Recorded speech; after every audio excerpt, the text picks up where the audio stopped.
Do you want to build a snowman or ride our bikes around the hall? I think that company is overdue. Trevor, are you singing the Frozen soundtrack? That's right, it doesn't have to be a snowman though. I can keep going. I know all of the hits from both Frozen movies. Well, maybe instead of singing about building a snowman, we can talk about building a snowman of innovation. Well, thanks for cutting me off when you did. That could have been quite embarrassing. No problem, Trev. Good morning. I'm Monica Taylor with the Procurement Innovation Lab, and that was Trevor Wagner trying to serenade you with kids' songs. We are excited to bring you PIL webinar number 68, Innovating in a Small Business World. We are excited to build a snowman of innovation, and we promise not to sing anymore. Trevor, can you go through our administrative items without singing this time? Yes, of course. Before we start this Snowtastic webinar, we have some brief housekeeping to take care of, like always. First, sign in with your full name and email address using the chat pod to prove you attended this webinar and get your credit. If you didn't type your name and email address in the chat pod when you entered, you can do that now. For example, I'm trevor.wagner at hq.dhs.gov. If you did not register in advance of today's webinar, go ahead and do the same process. Type your full name and email address in the chat pod. However, to receive credit, you must still register in CSOD using the registration link in the chat pod no later than 12 o'clock noon on Friday, December 16th. All right, so that's tomorrow. You have 25 hours to go ahead and register. We highly encourage you to register so you can get the credit that you rightly deserve. If you're having any issues, please contact the CSOD support desk. If you do not type your email in the chat pod, then we'll have no way of adjudicating your credit, so please do so. If we jump from one pod to the next, you do not need to re-enter your name. We will have that record in Adobe. So if you type your email once, then you are all good. Now for a quick orientation for those that haven't attended before, or if it's been a while.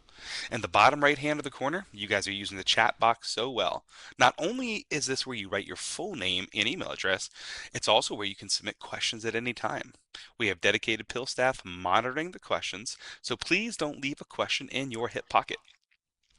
We don't want this to be a one-way conversation either, where you just ask us questions. We want to encourage everybody to interact with each other. So feel free to respond to colleagues when there's something you want to address. For those of you that are unable to see the chat or features in Adobe and you're following along just on the PowerPoint slides, well, you can still participate in the conversation. Email your questions and comments to the PIL at pil@hq.dhs.gov. We have PIL team members standing by to take your questions there. On the bottom middle of the screen, you'll see some helpful links pop up. We have poll questions up right now. And then there will be a downloads box in the top right hand corner where you can access and download the documents we are going to go over today. I'd recommend just clicking those three little dots in the top right hand corner and then downloading them all so you have them. You can see two poll questions up right now. Please remember to respond to these poll questions. They're anonymous, so we won't know who it is, but it's good information to have nonetheless. Lastly, each little pod has a full screen option, so a little rectangle in the top right hand corner. You can click that one time and it'll take that pod and make it full screen. Click it again, it'll exit it down to the small size it was. Whew. Now that wraps up the clerical items. Now, previously on the pill. Ooh, previously, webinar 67 was titled Cutting Through the Turkey, an S&T protest tutorial. This 90-minute webinar featured a team from science and technology who shared their story on how they recompeted a BPA that consolidated five previous requirements into one single award BPA. And they get two protests from the incumbents. Check out this webinar to get to know how this team used a full suite of procurement techniques and how they effectively engaged the small business community during all phases of procurement. You can find a recording of this webinar on the PIL homepage. Now, on the line with us today, besides myself and Monica, we'll have Spencer Sams from FEMA join a little bit later on. And at the beginning, we'll have Carolyn Sapezi from the Food and Drug Administration. And we'll have Tim Hello. Haynes from Metaphase Consulting. Hi, Carolyn. Tim, you Hello. also there? Yeah, I'm here. Hello. Good morning. Awesome. We'll hear more from them soon. Let's take a look at these poll questions. How many PIL webinars have you attended? Ooh, 10 people. This is your first time. Glad to have you here. We have the majority of folks, 5 to 7. Let's see how many superstars we have. Ooh, 28 over 10. Really excited to see that. Let's look at our bandwidth here. A lot of COs and CSs, a fair amount of program, man, almost 60% PM core or technical evaluators. Outstanding. Do we have any procurement attorneys? Nope, no procurement attorneys. We hope we'll get more of those in the future. Now, we are extremely lucky to have with us Ms. BB Hidalgo, the Associate Administrator for Government Contracting and Business Development at the Small Business Administration. She's going to kick us off with a tone from the top. Let me first see if her microphone is connected. And if you can hear me, Ms. Hidalgo, if you want to click that microphone and connect microphone, you should be good to go.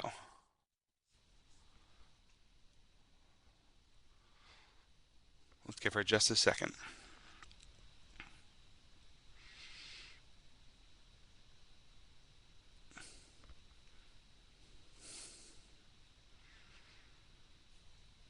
That's right. You'll just hit the little drop down next to the microphone icon in the top middle of the page. And then you can either connect microphone or select microphone, and you will be good to go.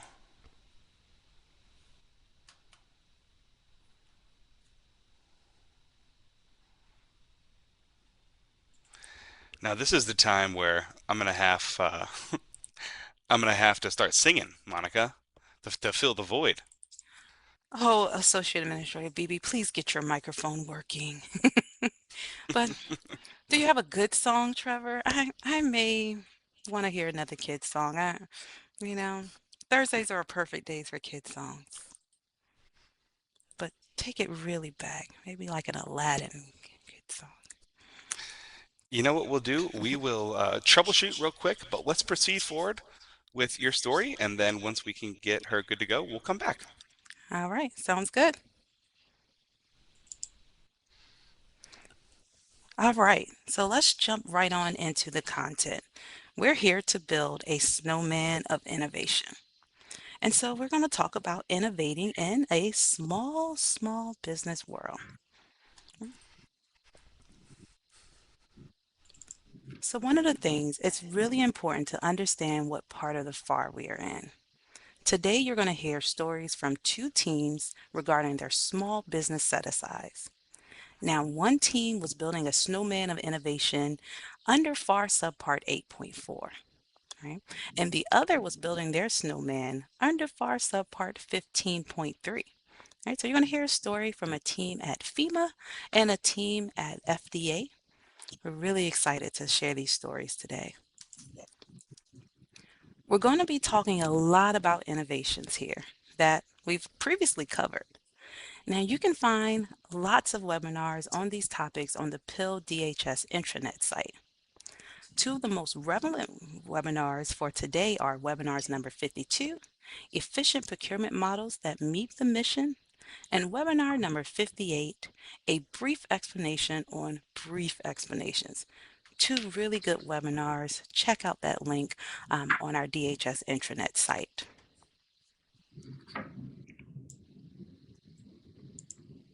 All right, so we're going to jump in right on into that snowman of innovation. All right, and we're going to start building our snowman of innovation with some data from PIL projects that were awarded to small businesses. All right, we're innovating in the small business world.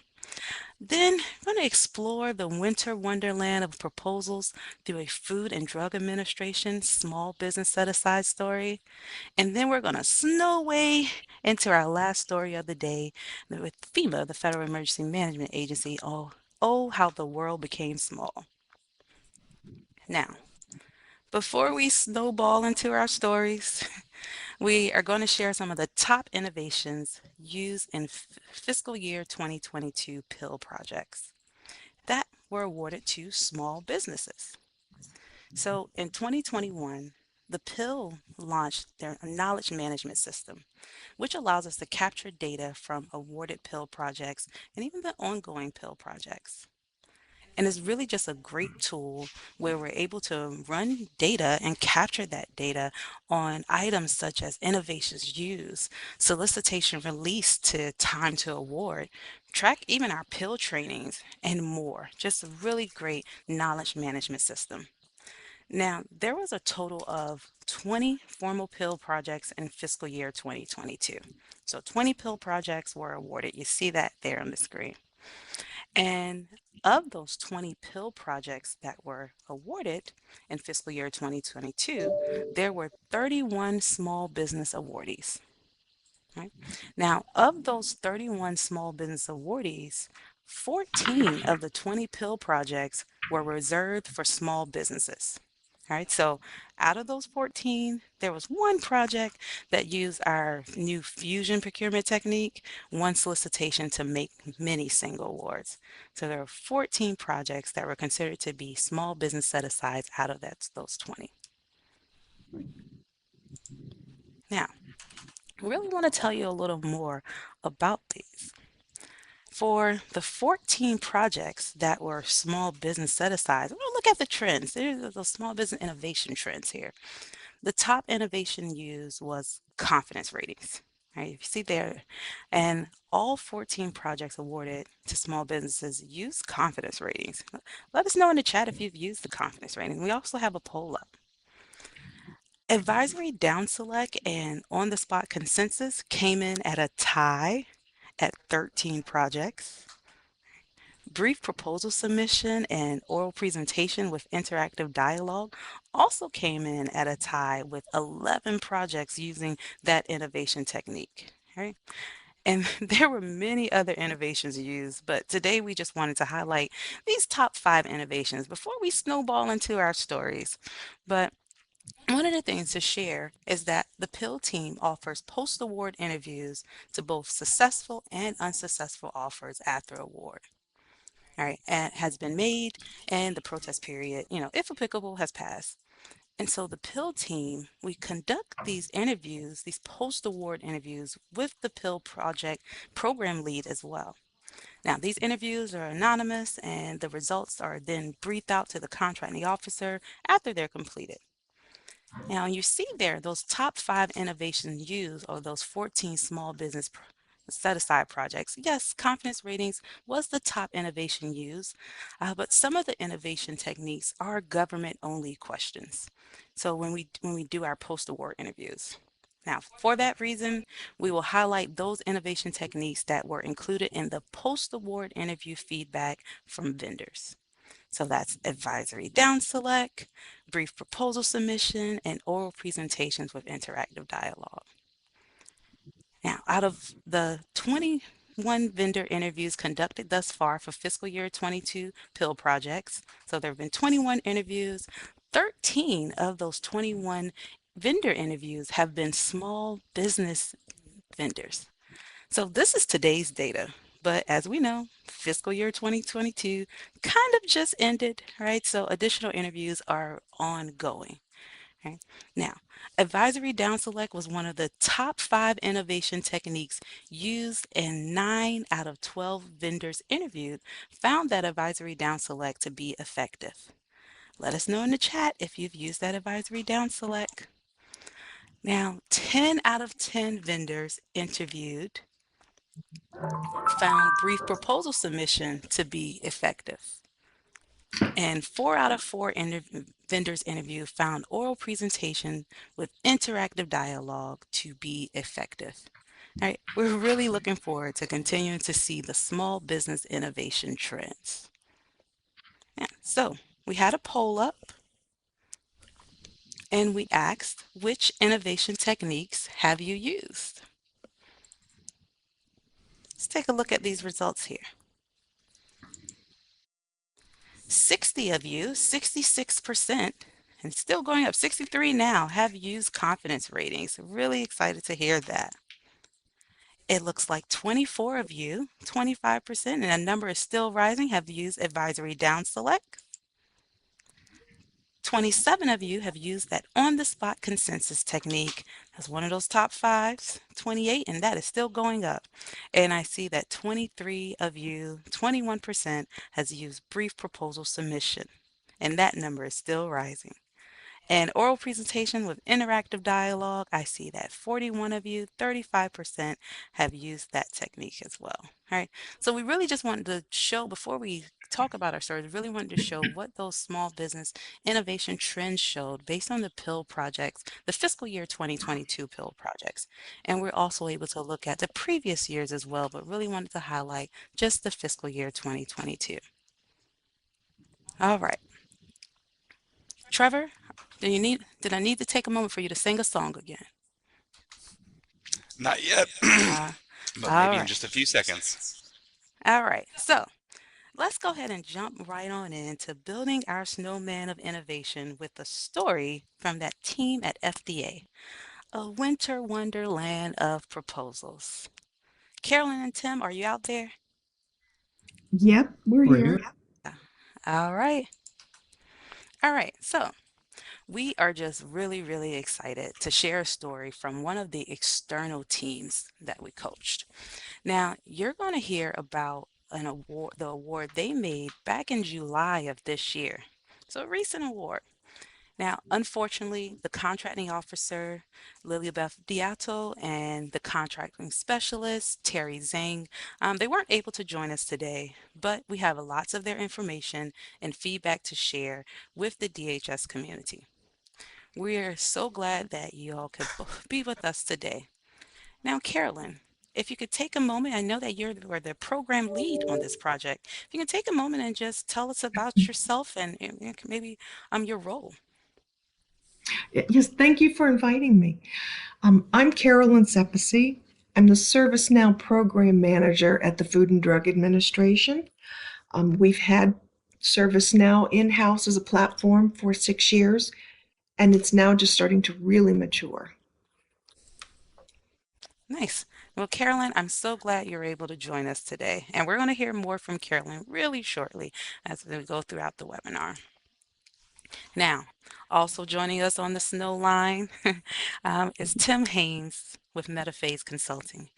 Tim was actually one of the vendors who participated in this FDA requirement. Now, this is one of those rare occurrences where we have a vendor on our webinars, and we're really glad that Tim is able to join us today. Tim, tell us a little bit about yourself. Well, good morning. Thank you. And really appreciate the chance to talk to everybody this morning. So I'm Tim Haynes, Metaphase Consulting is Vice President for Growth. I wear a couple hats at the company, maturing our our growth infrastructure, but at my heart, I am a Homeland Security person, and I Hey still Tim, support our let's team. pause right there. I think we got the AA coming in, so let me patch her through. Ooh, good.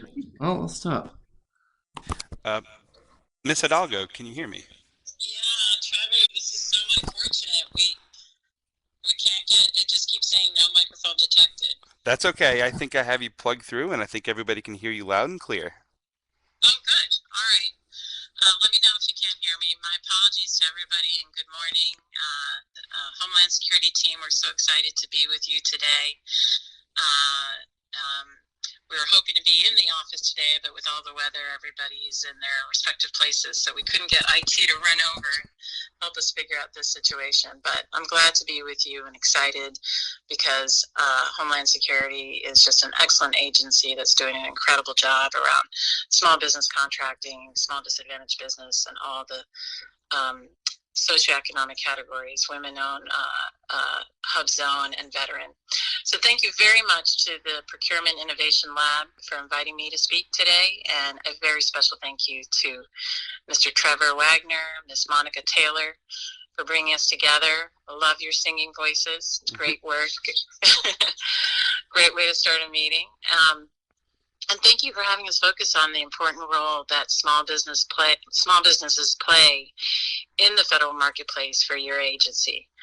And I do want to say to all of the contracting officials and program office buyers in the audience, I am very excited to celebrate and to follow your continued efforts to increase spending with small and disadvantaged businesses this fiscal year. I'm here today to highlight how government contracting can pave the way to prosperity in America, creating meaningful, quality jobs in historically underserved communities through partnerships with the federal government. And I'm really proud to share how SBA and partner agencies like Homeland Security have taken very purposeful steps to advance equity and increase transparency in this space. Like so many of the contractors you work with, I am no stranger to the highs and lows of running a small business. For 6 years, my brother Patrick and I worked to connect Fortune 500 companies with small businesses so that the large firms could stay on the cutting edge of innovation, and so that the small businesses could create jobs, generate wealth, and invest in their communities. It was during that time that I learned some of the very same lessons that I'm sure you hear from many of the firms that you work with and that you serve through your agency. I learned how challenging it can be to land a contract, to make payroll, to forgo health insurance when times are tough, and then to wait and wait for that first check to arrive. And with government contracting, landing your first contract can be an even greater challenge. But as you know, the U.S. government is the biggest buyer in the world, with more than $560 billion in contracting each year. That's $560 billion in aircraft parts, cybersecurity improvements, IT improvements generally.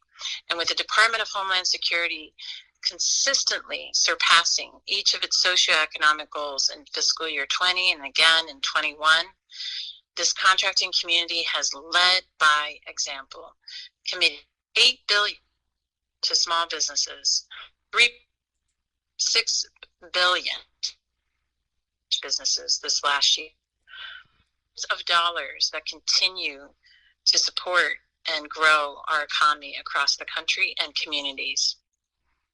And to keep this progress going over the coming years, I know we'll need to continue to partner closely with you. And it's exactly because of this immense potential for far-reaching investments in our nation's small and disadvantaged businesses that I joined the Biden-Harris administration and the team of Administrator Isabela Casillas Guzman. This renewed commitment to small businesses comes from the top. And as you know, on day one of his administration, President Biden signed an executive order on equity and procurement, directing the federal government to overhaul how it contracts with small and socioeconomic firms.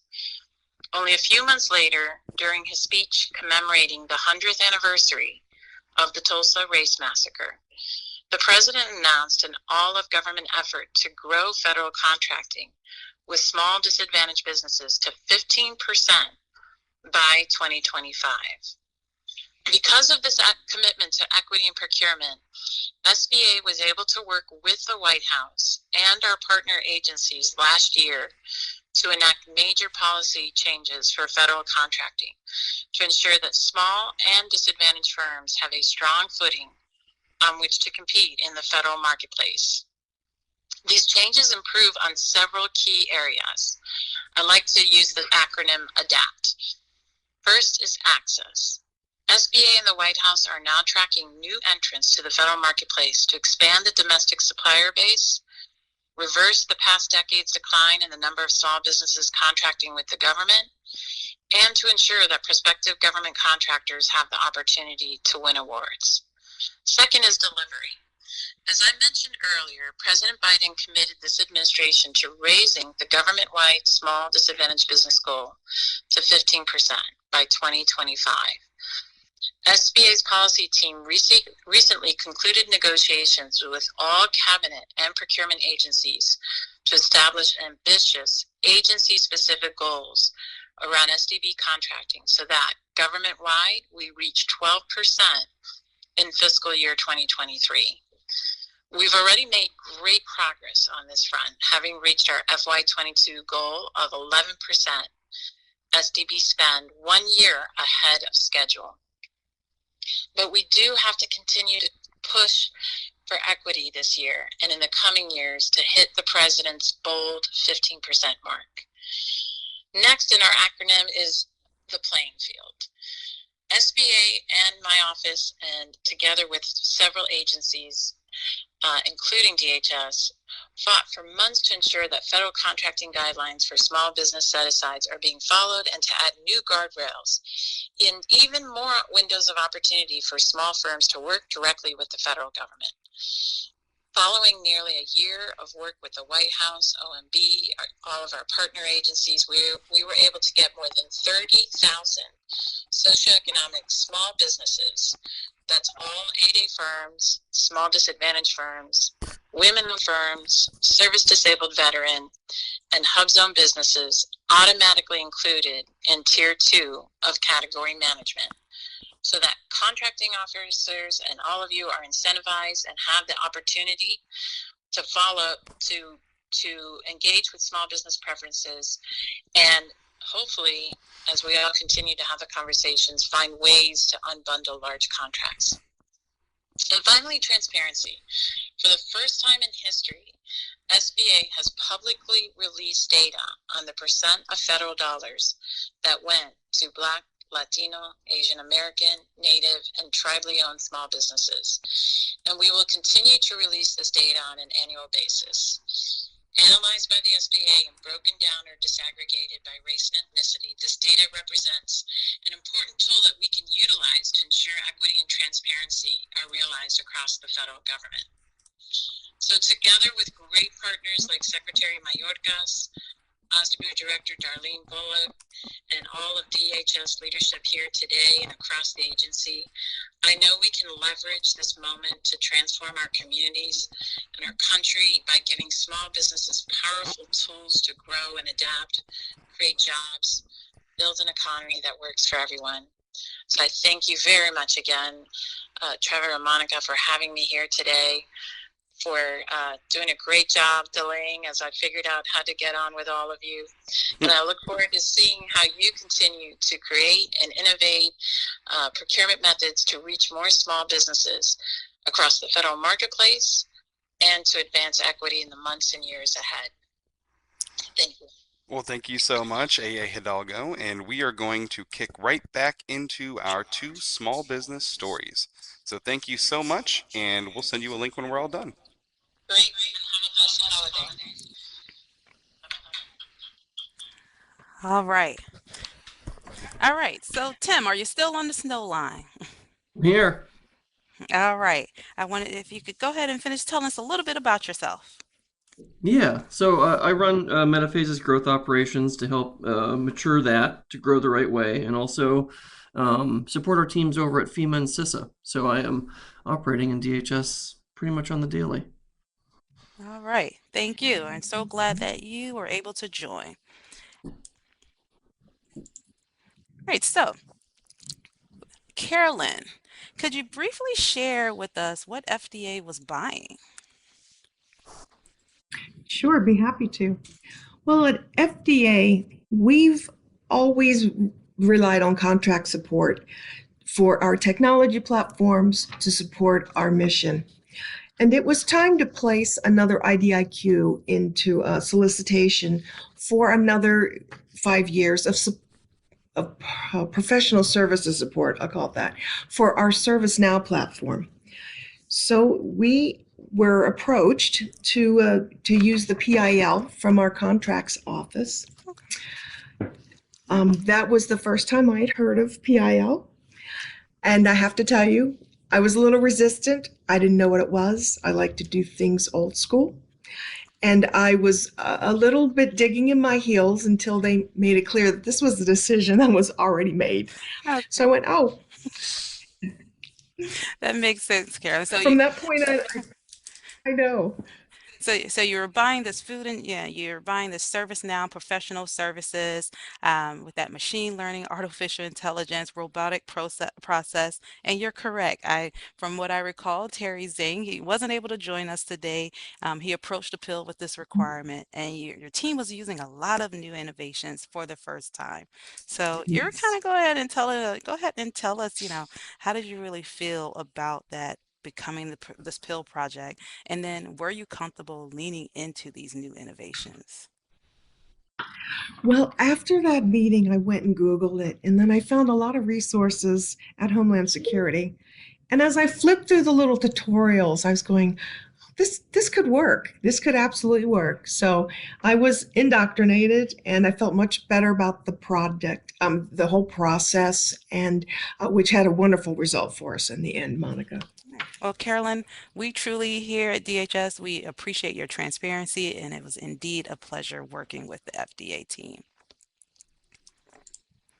Now, Thank you. one of the things that showed FDA's market research showed that there was a lot of interest in the ServiceNow professional services requirement.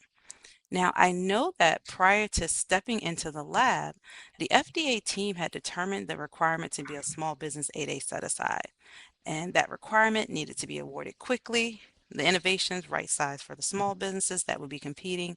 And it was important that the team took into account the size and complexity of the requirements when structuring those evaluation factors. And this ended up being a FAR 15.3 requirement. Now, Carolyn, from a program perspective, were you comfortable initially with this being an 8A set aside? Well, yes, the FDA has always been a great supporter of the 8A program. And we have been using 8A personal support up until this point. But you're right, we're now looking at more higher end technology that we were trying to put into place. So I was hoping that I would have enough offerers for this bid to go forward. Fortunately, we found out we had less than just under 20. We had a beautiful set of offerers.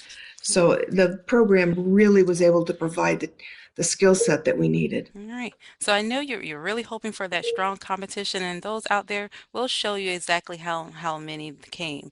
Now, Tim, as an 8A vendor, how did your firm feel, when they saw this opportunity set aside for small businesses? Well, as you can imagine, we were thrilled to see that FDA kind of entrusted the 8A program and companies to be able to do it. And I think what she just said about, getting almost 20 bids shows that there's a market out there, Mhm. especially when you're getting into more technology, more advanced technology. It's there, and 8A firms are capable of delivering. All right. So one of the things that with the FDA team, you're using a suite of innovations and really wanted to use that to be able to select the best offer that met the requirements. And so we're going to highlight some of the innovations as we continue to walk through the winter wonderland of the FDA story. But we saw you use that advisory. We're going to talk about the advisory down select, pre-proposal submission. I'm not going to give it all away, all in the snowball, but we're going to talk through those innovative techniques. Now, you've already kind of heard it. The FDA ServiceNow project was a FAR 15.3 single award IDIQ valued at 49 million. Right? There were 5 factors, and the team used an advisory down select. FDA received 19 proposals in phase one. And that phase one was just a 5-page demonstrated experience. Like to call that the brief proposal submission. We're going to talk a little bit about that. Now, the time between phase one notifications and the due date for phase two was actually 13 days. And so phase two consisted of 4 factors: that key personnel criteria for the initial task order as you're awarding an IDIQ, an oral presentation solution for that task order, relevant past performance, and price. And that release of solicitation to award date was 94 days. Wow, what an incredible schedule. Now, in speaking with the contracting officer and specialists who weren't able to join today, I understand the typical FDA requirement from solicitation release to award is 180 plus days. So we're going to dive right on into the phases. Now, phase one consisted of 3 prior experience questions and was limited to only 5 pages. And as I said, this is one of the brief proposal innovation techniques, which was one of the top innovations used in fiscal year 22 projects that were awarded to small business. Now, Carolyn, when the FDA team stepped into the Mhm. lab, you didn't have these targeted questions in your draft solicitation. I recall the contracting officer and contract specialist working with the program to craft these questions. How was that process and how did you right size it to fit into your 8A requirement? You are correct. So we really had to give it a lot of thought since these were going out and would be the basis for our 5 pages. We tried to ask questions in the different areas that we were going to need um, support for, we think, the next 5 years. So you'll see that we tried to include specifically different aspects that we were hoping the offerers would provide in their response. There were 3 well thought out questions, and they were really to help us grasp the technical capabilities of the offerer. Okay. And so the FDA team asked what we call those interview style questions. And if you see here, they provided some background context and then followed up with the question. 3 questions and 5 pages. All right. So these are very good questions, and we couldn't fit them all on one slide. So we're going to go to the next slide so that you can see it here. But we're going to get a quick interruption for a nice song from Trevor, Nope, or I maybe a am poem. done singing. That's right. So we do have a poll question at your component for a FAR 15.3 procurement. What is your typical solicitation release to award timeline? If you're one of those 6 folks who said 0 to 60 days, well, please share a little story in the chat. We'd love to hear how that went and maybe if there's any goodness we can mimic out of it. A lot of folks, between 61 to 90 days. Then we get a little over, maybe 3 to 4 months, 5 to 6. You even have a few folks that are between 271 and 365 days. I'm fortunate that nobody clicked over 365 days, so that's really enlightening. All right. Thank you, Trevor. Next time, it wasn't a song. I'm slightly disappointed. Maybe you'll sing the next poll result. All right. So, Tim, as one of the vendors who participated in phase 1 of the requirement, how did your team find the brief proposal submission for Factor 1? These questions, 3 pages, um, 3 questions, 5 pages. Was it effective? Very effective. Yeah, I think what I see there in the really strong questions that Carolyn and team presented to us, and then the limited response is that also on our side limits how much we're investing up front, so that the commitment is more minimized, I guess is the best way to say it. So it's just really effective in helping us determine how to best use our resources um, through the phased approach. All right. And here we see on the screen is actual vendor feedback on phase 1. And we see there with that brief proposal submission, 3 out of 3 vendors interviewed found the brief proposal submission to be effective. And this is actual feedback from the vendors who participated in this requirement.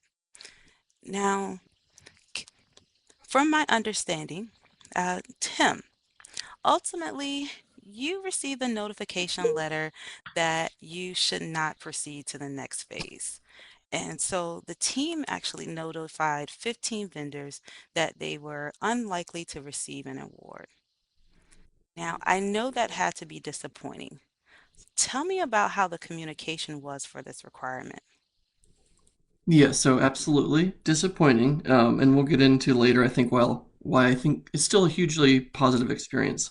So from going all the way back, right? Terry, contract specialist, couldn't be here, but he especially was just incredibly open and responsive to questions, and then making sure that we were all clear on deadlines and what was required and expected. And that translated right to the notification that we received, right? Got the notification along with an offer to have informal feedback session. And I think got a response to our request for that within, I don't know, maybe an hour or two, and then set it up really quickly. So it's really helpful, right? We know that someone's on the other side, seeing what we're sending in and responding and sharing the information with us. That's helpful to us as well. So I'm really glad to hear, Tim, that, even though you weren't, your firm wasn't recommended to move to the next phase, you still felt that it was a positive experience and received good communication. Now, I do think the DHS acquisition community would love to hear about that informal feedback session that occurred after award, but we're going to talk about that a little later in the webinar. In the meantime, is there any advice that you'd give for contracting officers who are embarking on a requirement and considering using an advisory down select? Yeah, a couple of things, right? I think if everyone looks in the instructions for the FDA procurement, it was really helpful that they laid out the full timetable through all phases, and we obviously understand that that can change, like the, Q&A and things can get extended, but having a sense of how long the full procurement will take is really helpful, right? Because again, like you, we're trying to figure out how to prioritize people's time, and that's helpful. So, and then just the clarity around the evaluation criteria and having those good interview style questions helps us tie the needs to the mission outcomes and write the best proposal possible. And so the copy of the actual solicitation is available in the download box for those who are interested. Now, Tim, are you seeing a trend of phase procurements as advisory down select in the DHS space? And is it a welcome change? Yeah, I think probably over the last 2 years we've seen more and more of it, and absolutely a welcome change. And I can't speak for every company, but I think we always get really, we feel good when we see that, because it allows us to plan things out and understand when the big commitments will come, and also you typically see key personnel within phase two. It also just lets us prepare and look around the team to see who we've got available or otherwise, start our recruiting effort. So big fans of phase procurements for many reasons, right? Limited commitment up front, but also just having an understanding of where we're going through the full life cycle. And so it's really good to hear directly, from that small business perspective. And we see here we had 2 out of 3 of the vendors interviewed found that advisory down select to be effective. Right? Do we have another poll that we want to cover? We did. We tried to trick the audience, right? Why would you right size your evaluation approach or application of innovative procurement techniques for a small business set aside? Yeah, reduce bid and proposal costs, lowering areas barriers for entry, increase competition, and then we have the majority click E, all of the above, and that's right. All of those are very valid reasons why you would want to right size. So, thanks for not falling for the trap, everybody. Now, Trevor, I told you to sing the next poll. You didn't sing it. All right, you have another chime.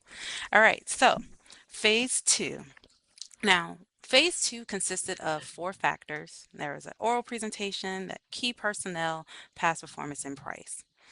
Now, Tim, although your firm did not participate in phase two of the requirement, do you have any thoughts on oral presentations overall?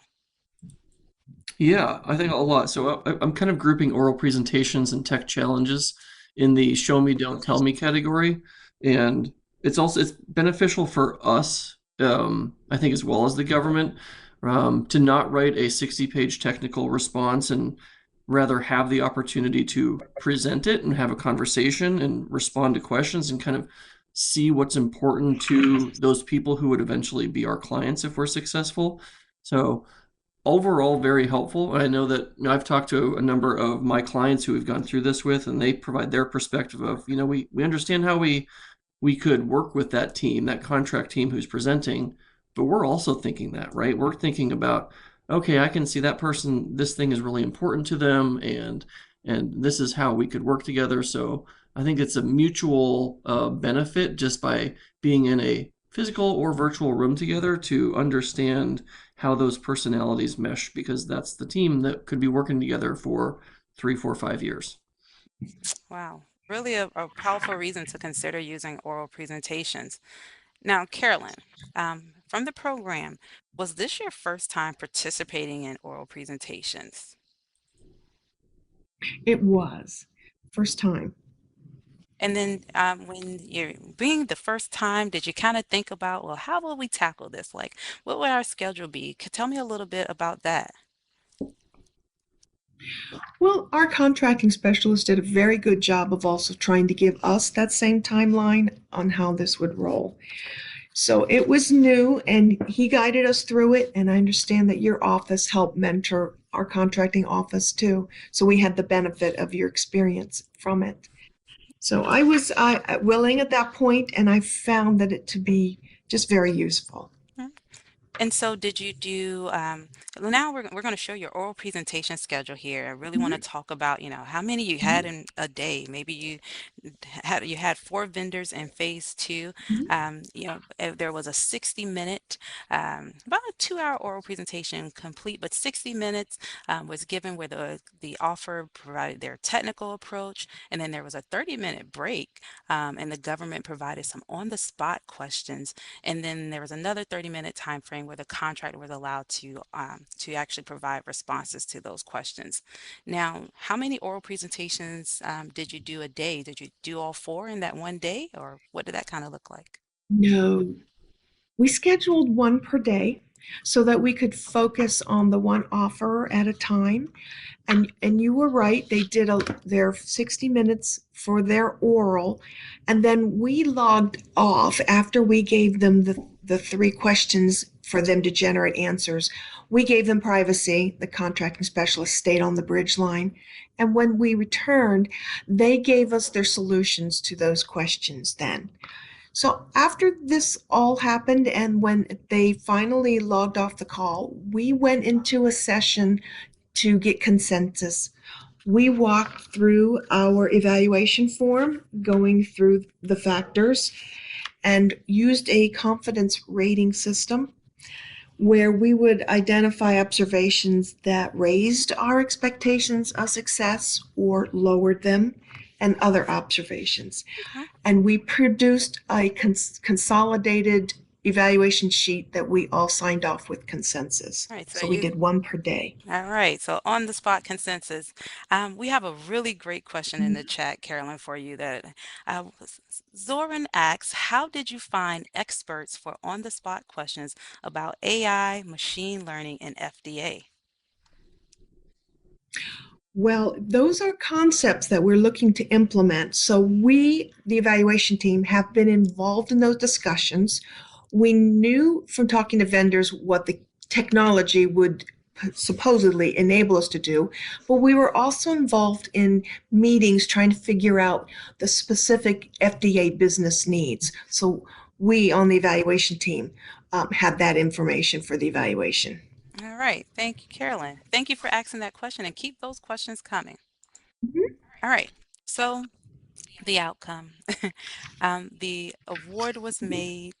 There was zero protests, no protests, and then four debriefings to the phase two vendors. So there was a debriefing, even the successful offer was offered and the opportunity to have a debriefing.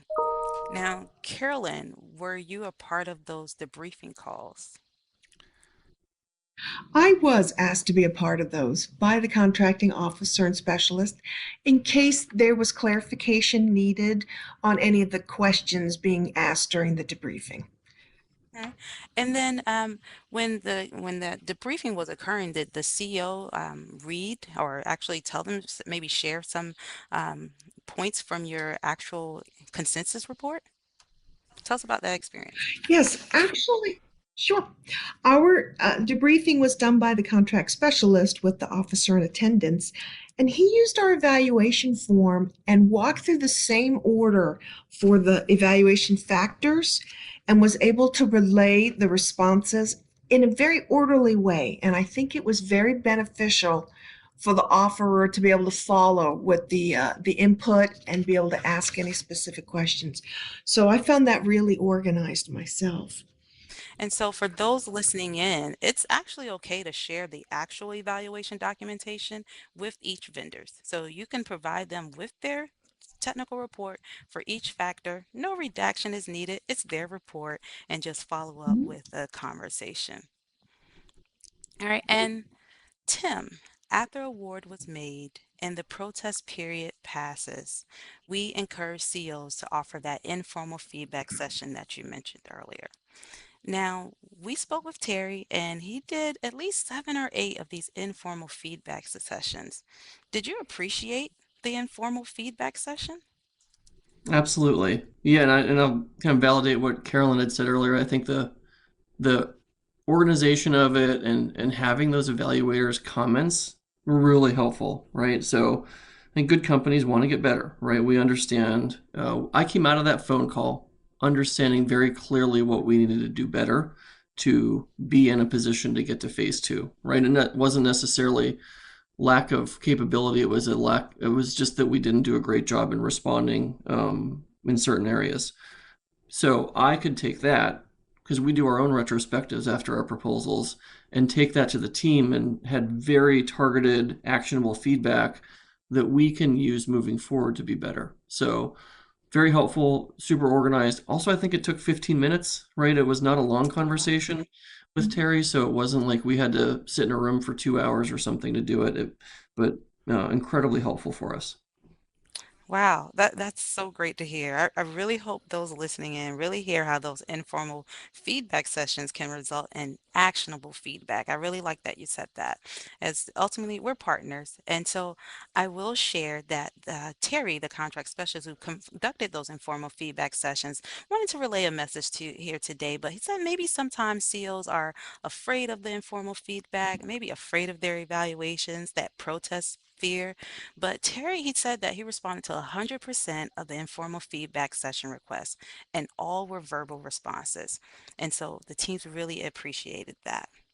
Now, this team, the FDA team, also won the ITI Innovative Government Acquisition Professional of the Year award, and they received this award less than 2 weeks ago. And so this is the Information Technology Industry Council, ITI, which is one of the premier global advocate for technology, representing the world's most innovative companies. So, really excited for this team of just that outcome, being providing that actionable feedback. All right. Well, we do have one poll question that was up, and this one's important. After award has been made, have you provided informal feedback sessions to phase one vendors who took the government's advice not to proceed? I am really encouraged to see that all but two say they would do it. Either they have or they would, not that they wouldn't prefer, because really the catch 22 is if Tim keeps getting advisory notifications not to proceed, and he's taking those, and then we don't follow up with any informal feedback sessions, Tim, are you going to keep taking that advice if we don't give you any lessons learned from it? No. That's right. And so if you see vendors repeatedly and you don't give them that informal feedback, well, your advisory down selects might not continue to be that effective. So the learning process, like debriefings, these informal feedback sessions are really powerful for small businesses. We're going to see them again on another product commodity solicitation we have. So let's make sure that they're informed and they can get better. Because ultimately, we're just improving our own mission, right? Meaning, it's about our mission. Now, we like to learn forward at the pill, right? Lessons learned are just an opportunity to continuously test and share and retest. Now, Carolyn, any lessons learned and how's performance today? Oh, yes. Well, I guess I'd have to say that I was surprised to get so many offers. You hope for enough, and I was surprised by the quantity of talented offers. And that really made me appreciate the PIL down select because it would have been unmanageable to read that many technical volumes. So it really helped us to hone that down and move the whole process forward. Our awardee has just finished 90 days of transition in, and they have already provided incredible value to us in areas that we hadn't even expected. So it's been overwhelmingly successful for us as an award. That's really glad to hear. I'm glad to hear those lessons learned and just learning for it. And I recall earlier you said you were going to use those questions again, maybe in even future solicitations. So we're always about retesting and testing and sharing. Correct, yeah. Uh, I do have a piece of advice too. I would recommend to anybody who's resistant like I was for trying something new to really give this a chance because I'm a big fan now and I would definitely use PIL again. Thank you, Carolyn. Thank you for sharing that. Now, Tim, any final thoughts? Yeah, one, I'm glad to hear that the team is getting recognition for this because I've mentioned Terry's name a few times because Terry was our primary point of contact. Just really incredible experience for us, right? And it's probably a little unusual to hear somebody who didn't even make it to phase 2 feel like we had a positive experience, and that was all communication based, expectation setting, right, clear requirements. It's really helpful. Now, the only constructive part of this is that I probably shouldn't be so excited to get informal feedback, and I think that's the case because it's pretty rare that we actually get that. So if I had to leave that, as you have time to do it, it's incredibly helpful and will ultimately result in you getting stronger bids in the future. So I think it benefits all of us. So, thank you, Carolyn. Thank you, Tim. Thank you, Carolyn, for sharing your story and Tim for sharing your perspective. And we also have on the slide, we have a quote from Terry, the contract specialist. He's the one that provided those debriefings and the informal feedback session. And so I know he couldn't be here today, but it was really important that we shared his experience as well. But Carolyn, Tim, thank you. It's been such a great conversation. And now we're gonna on to you, Trevor, to share about a FEMA team and their language services requirement. I'm going to throw some snow your way. Wonderful. Well, I got my man Spencer Sams with me, and we are here to bring you the base of this snowman of innovation. Right? The base is the first one. That's the most important part, I guess. So we are going to talk about how the world became small. Spencer, mic check. You good to go? Mike check. Hello, Trevor. How you doing, sir? Perfect. Well, and if you've never seen Spencer before, now you can see him. There he is, right in the middle, going down the hill. He is joined by Barry Taylor, the contracting officer for this effort, and Francesca Ramos. She was one of the program leads, and although she could not be with us today, this small but mighty FEMA team is really busy supporting the mission, and we'll show you a little bit about that coming up. So, Barry, Spencer, Francesca helped inform what we're going to talk about today, but Spencer is representing us as the FEMA Acquisition Innovation Advocate and also as his little portfolio role. So, Spencer, can you tell us what this was and what we were buying in this case? Yeah, sure thing, Trevor. And thanks so much for the introduction. So FEMA actually was recompeting the language services department-wide vehicle. FEMA was designated the executive agent for the language services strategic sourcing vehicle, and this provides the various language services for all the components in DHS. Each of the DHS components, there's an extremely important need to have access to other language services to carry out each of our specific mission activities. So in FEMA's case, in order to fulfill our mission to help people before, during, and after disasters, we needed a variety of language services and access to services that included, foreign language translation, interpretation, also like transcription and captioning services. I think it also included the website localization services that help adapt existing websites to fit the local language and culture in the target area. So that's extremely important in times of disasters when we are trying to ensure effective communication to those disaster survivors. So this requirement in particular was a recompete. We ended up doing a competition under GSA's Professional Services Schedule 541930, the Translation and Interpretation Services SIN. That's right. So, what sticks out to me here is, we called this the world becoming small. This was unrestricted, and then the team made a decision to make it a small business set aside for this go around. And No one can tell me what the snowman's doing. Well, the snowman is looking up how do you say snow in all these different languages, right? So there you go. There's a little wordle to see. I think the most surprising one, jeg. I don't know what language that is, but jeg, well, I guess it's how you say snow in one of those languages. Now, just like before, we're listing all of our innovations. They're very similar from the story you just saw. This one actually also included video proposals, which we'll touch a little bit on. Spencer, looking at these 8 snowballs and 4 top hats, which one is your favorite innovation to use? Oh gosh, that's a tough one. I like all of them, Trevor, but my favorite has to be the advisory down selects. Um, and really, it's for a variety of reasons. Many that Monica and Tim mentioned earlier. The offers get the quick feedback on a light but meaningful phase one factor, and that helps inform the offers whether or not they want to proceed to phase two.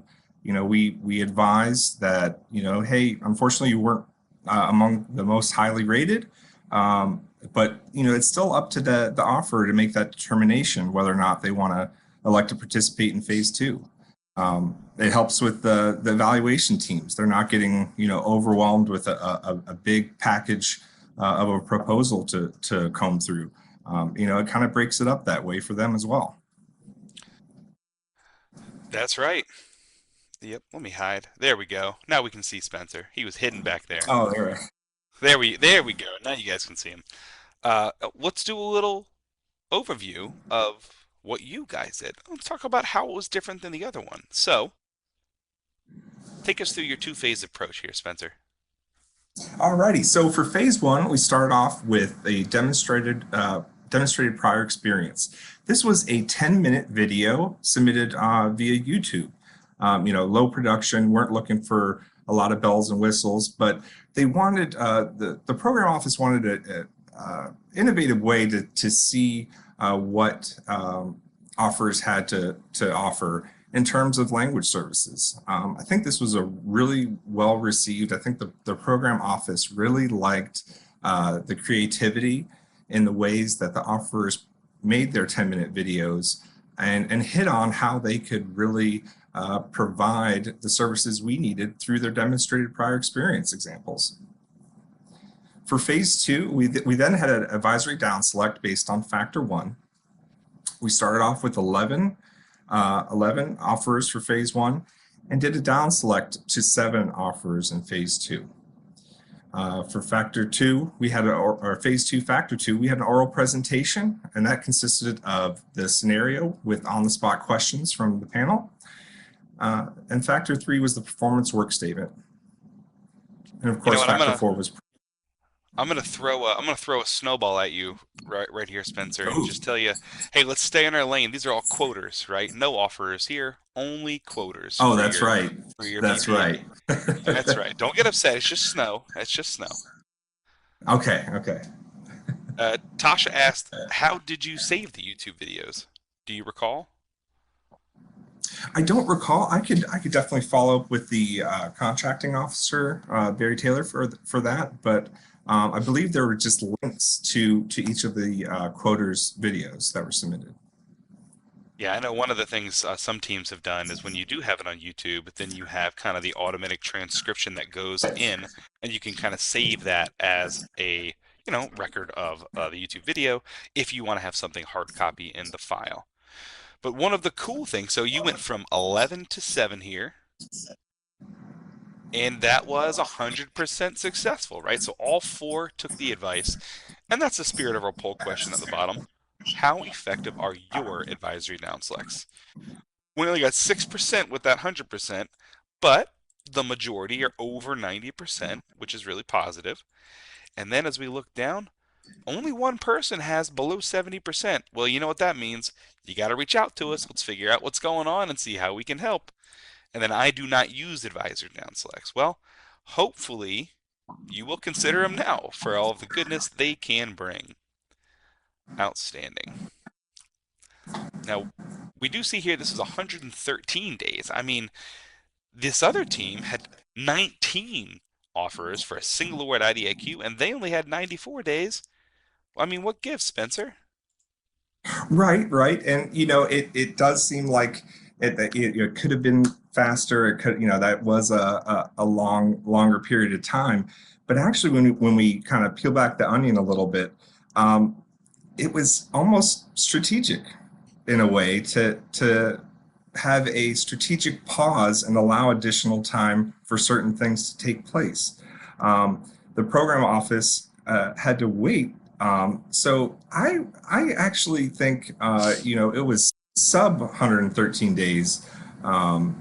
If you really dive into it, and we're going to talk about that in the subsequent slide, I think. Yeah, that's right. We'll share a story, but really, they probably knocked about another 6 weeks off of this. They had them ready to go, but there was no need. They had a BPA in existence until like August 2nd, so they just made the effective date August 3rd for these new ones. So they were ready and willing to go. Now, since we've talked so much about right sizing today, we wanted to give everybody a little right sizing quiz. So say we have this small business set aside, and let's get some real participation going in the chat pod. We have factor one, YouTube video. If we are right sizing this for a small business, about a $50 million requirement, should we have a 1 hour video, 30-minute video, or 10-minute video? What do you guys say out there? So we got some an hour. All right, we got some. All right, whew, we got a lot of people going. Oh, someone said 5 minutes. That's right. Maybe we don't need that much more. You got three options here. A lot of 10 minutes. Let's go through this. This is what we would say. 1 hour, probably not. That's a very long YouTube video. 30 minutes? That's still a lot too. Remember, YouTube videos are technical proposals. They are not oral presentations. They are just video submissions. We would say, and that's what this team did, about 10 minutes is really good for a small and bite-sized factor like experience. Francesca is going to share some of her feedback on video proposals in just a slide or two, but this team, 10 minutes is all they had.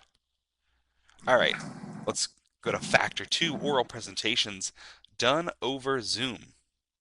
So now you have the same choices. Factor two, A, B, or C. 1 hour, 4 hours, or 8 hours. I'm glad to see a lot of buy-in here. No one selected 8 hours, right, for a small business set aside. Not that high dollar value. So some folks are between that 4 hours and 1 hour. Well, what we'll share with you is, like we referenced, you heard from Tim earlier, we should be right-sizing these things. So similar to the approach that the FDA team took, they were about 1 hour. And what we really mean is the entire session of like introduction, government caucus, all that kind of stuff, that added a little bit more to it. So their entire time together was a little bit more than an hour, but really their time together was a 30-minute presentation, a 30-minute caucus, and then a 30-minute Q&A, interactive Q&A. But they provided scenario questions up front and allowed them an hour to prepare for the scenario questions. So it was a little bit more than an hour, but really the time they spent presenting and responding to questions was only that 1 hour. All right, so you can make it focused and condensed on those two parts.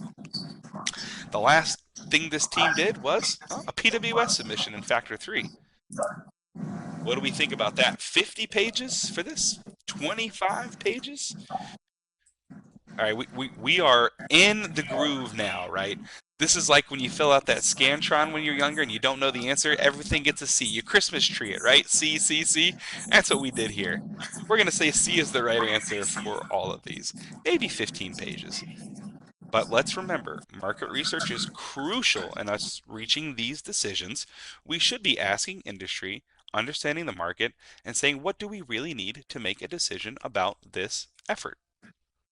Okay, so this is our right sizing quiz. Thank you all so much for participating. Let's kick on into a really fun story, one that I had just never seen someone do before. So shout out to Barry Taylor. But Spencer, tell us what Barry did for this procurement.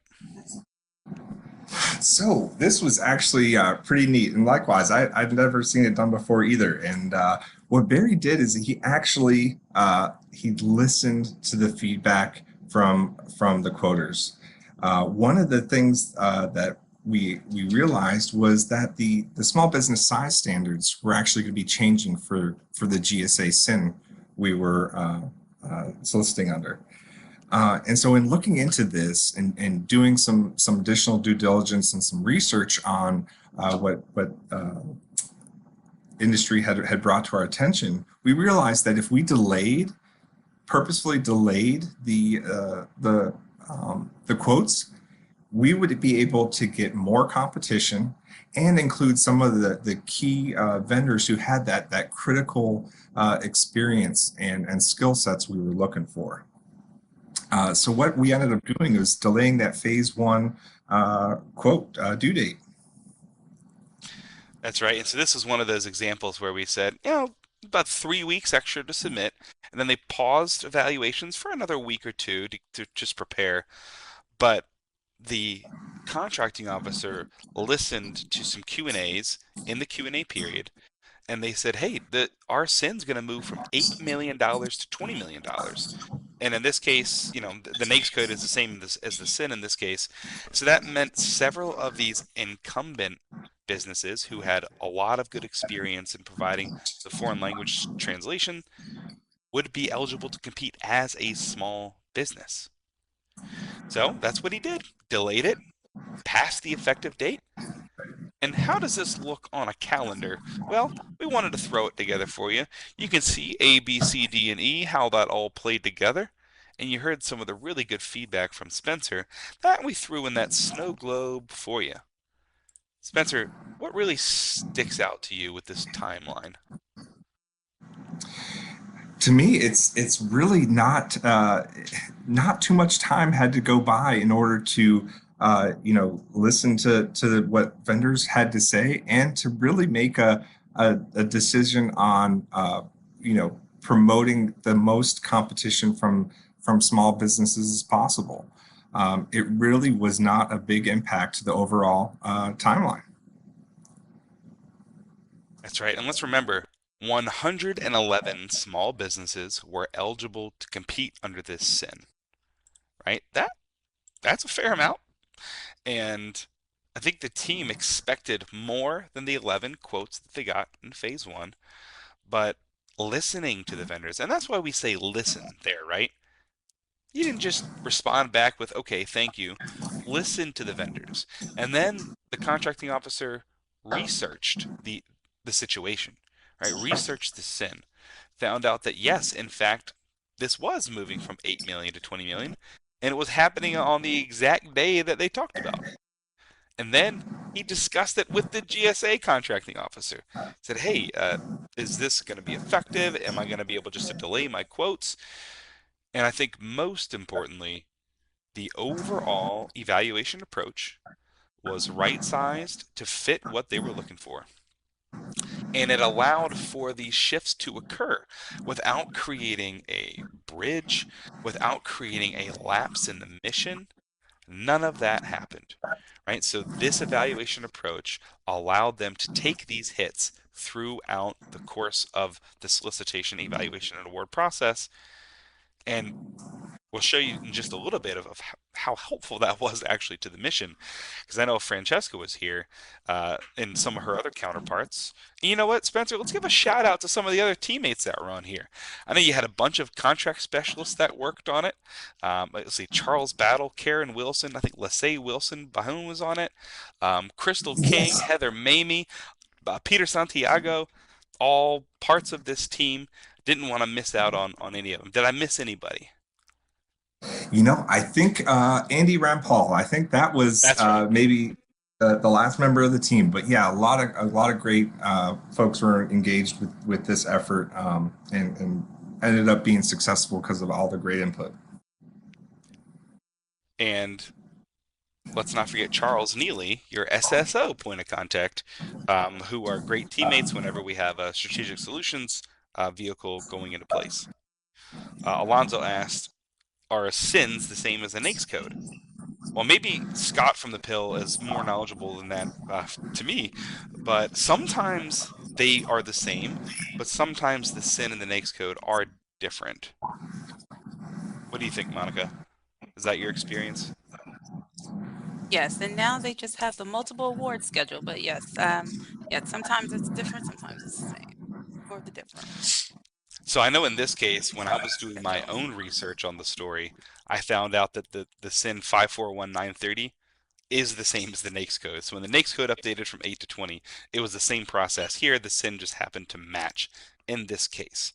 But I'm not sure that's always the case. I think they might be a little bit different. All right.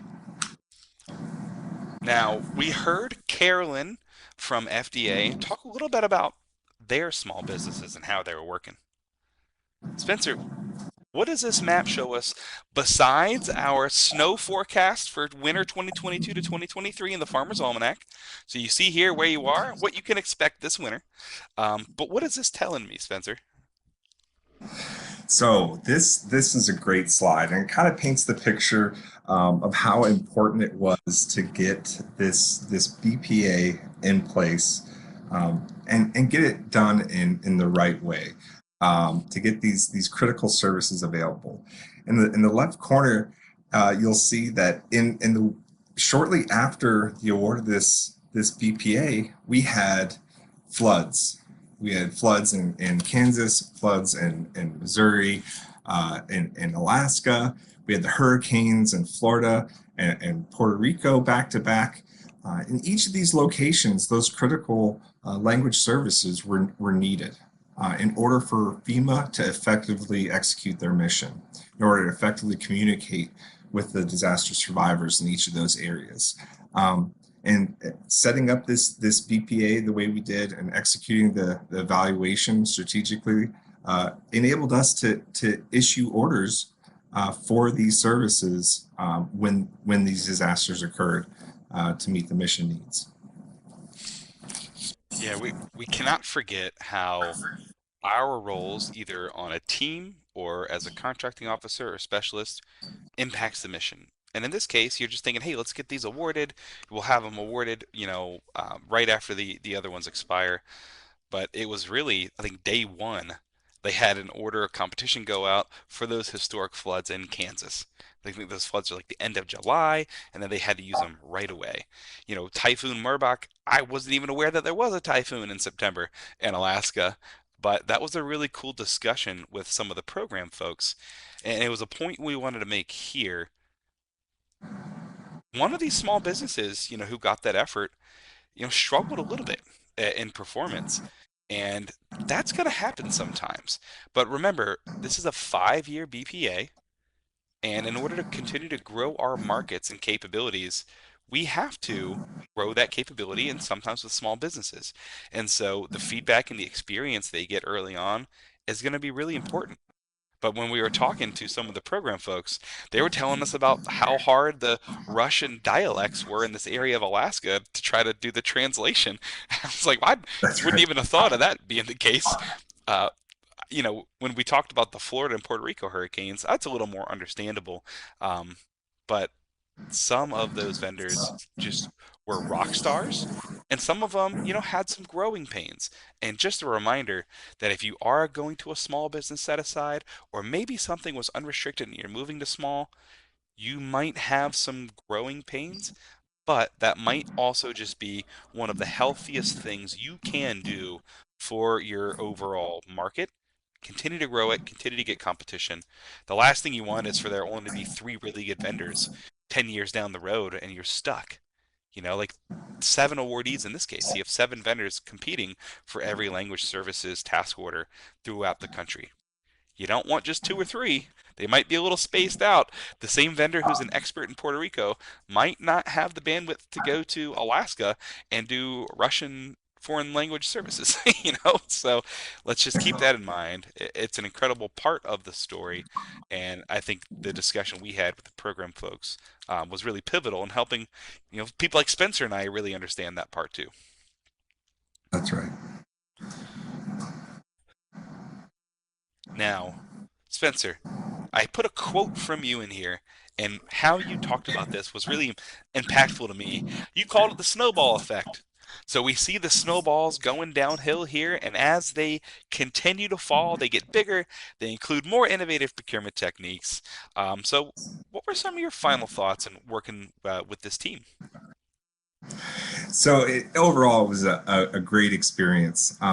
Trevor, one thing we realized is, the language services, the previous generation were actually both language services and the communication access services. For the communication access services, we actually started there to implement some of the innovative techniques. The program offices between the communication access services and language services started talking to each other, and wow, this sounds really neat. I want to give it a try. Let's give it a shot. And the success stories are shared.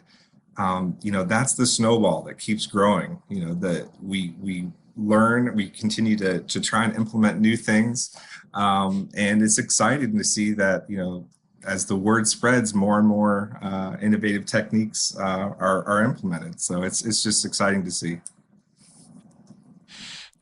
That's right, and that communication access services Spencer's talking about was also a strategic source vehicle, and it was awarded before this one. So the contracting officer had that competition, he got that in place, and then we transitioned over here. So it just so happened that the contracting officer, specialists, and Spencer and I had already worked quite a bit together on that previous effort.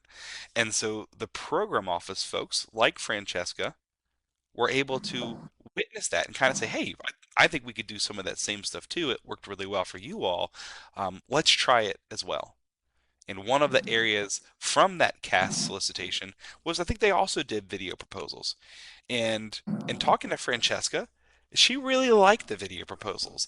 Her and her team felt that it gave vendors an opportunity in a creative way to highlight what they are about while minimizing paperwork and time to evaluate. So I thought that was really cool.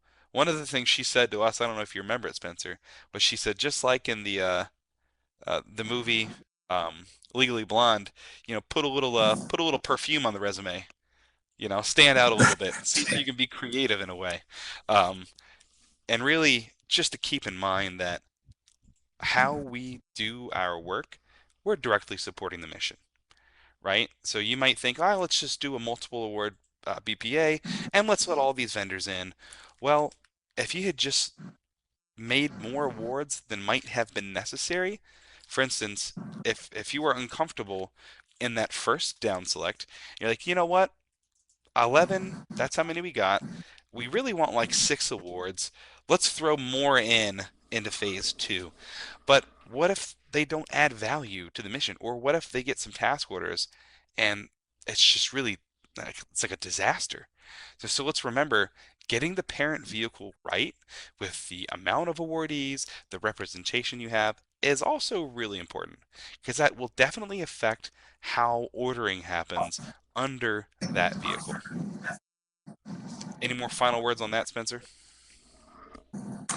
No, Trevor, you're right. I mean, right sizing it, being open to implementing innovative techniques really led us to a successful establishment of this strategic sourcing vehicle.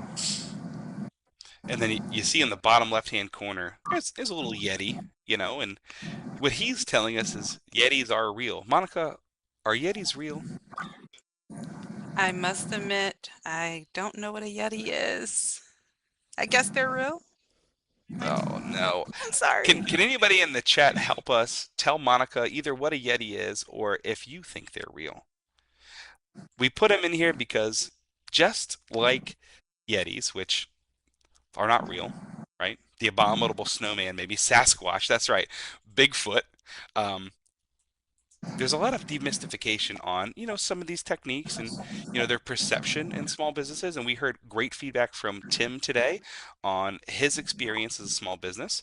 And we've seen 2 small business set-asides. So really, there's a lot of myths out there. So just like Yetis aren't real, um, some of what we think about these techniques and how they play on small businesses isn't it either. So we are now done with the 2 stories. We are into slide 30, and what we wanted to share with you is this is an interactive slide. So you can hover over any of these 4 things, and you'll be able to click on it, and it will take you right to that resource. So on the top, you have the periodic table of acquisition innovations. Poll question just came up.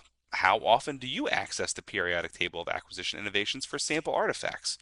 Some of you might not have known, but if you click the little filter on the website, you can filter by small business. And what that means is there will be a specific dedicated bullet within each sample to tell you why it is applicable for small business and small business set-asides, meaning there's a description of the benefit for small businesses embedded within each of those techniques.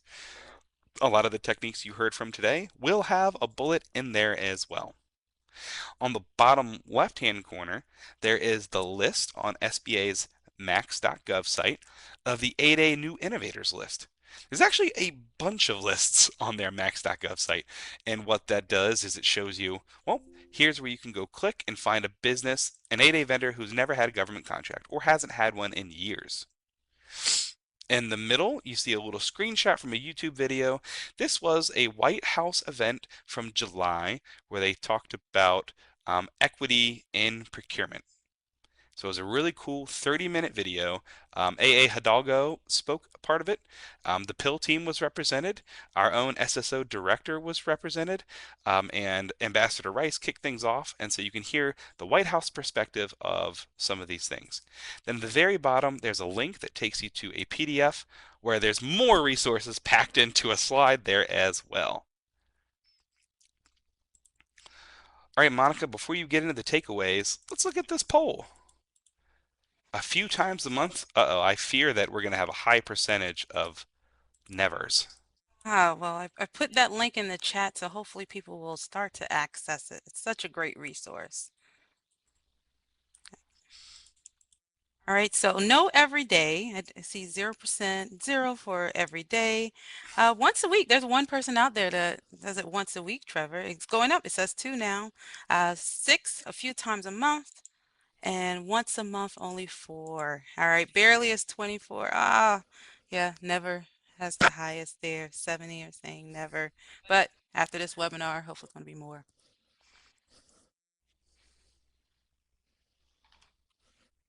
All right, key takeaways.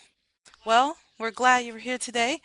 So really one of the things is just the importance of right sizing the innovation techniques. I think I heard a lot of that throughout the stories today. Didn't you, Trevor? That transparency, communication with vendors, just the importance of communication, open communication, doing those informal feedback sessions after the award has been made, that protest period's passed, doing those thorough debriefings, and maybe even sharing that evaluation documentation, and really just all those opportunities to innovate. Really some key takeaways. Let us know in the chat if there's anything that you really stood out during this webinar. Trevor, anything else that you really particularly enjoyed about today's webinar? And you can't say you're singing. No, it's definitely Tim's perspective as a small business participating in this process and his advocacy for a lot of the techniques that we continue to promote because we understand their effectiveness. And that does it. We're going to transition into our outro. We'll have some music for you in a little bit, but always be mindful. There is a PIL cast for most of the things we talk about. So this link will take you to the PIL's YouTube channel, 10 minutes or less, narrow focus conversations on specific innovative topics. You'll see a lot of the things we talked about today on there. If you need to find more resources from the PIL, you can go into DHS Connect and type PIL, and it'll take you to our homepage where we have samples of our webinar recordings, upcoming trainings, and more points of contact for you to directly reach out to each and every one of us.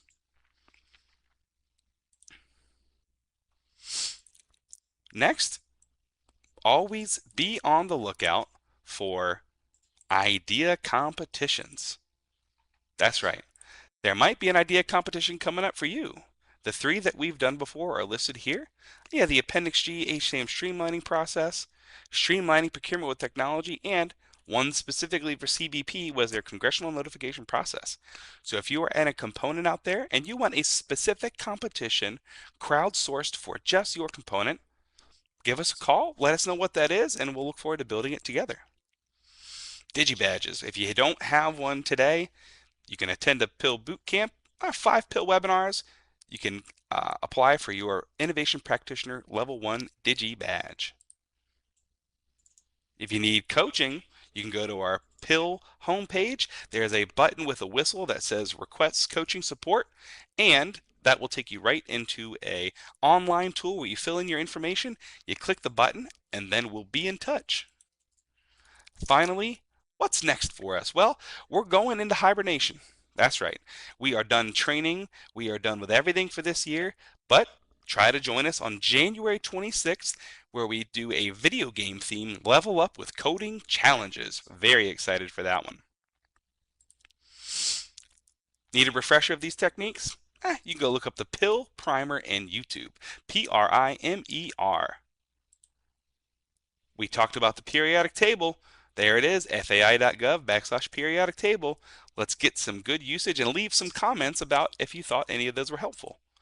And finally, I'll leave you with FAR 1.102E4, our marching edict of why we're doing what we're doing. Innovation in the FAR. That wraps it up for us today. I'm not going to sing, but I am going to play you some music for an outro, and I hope you like it.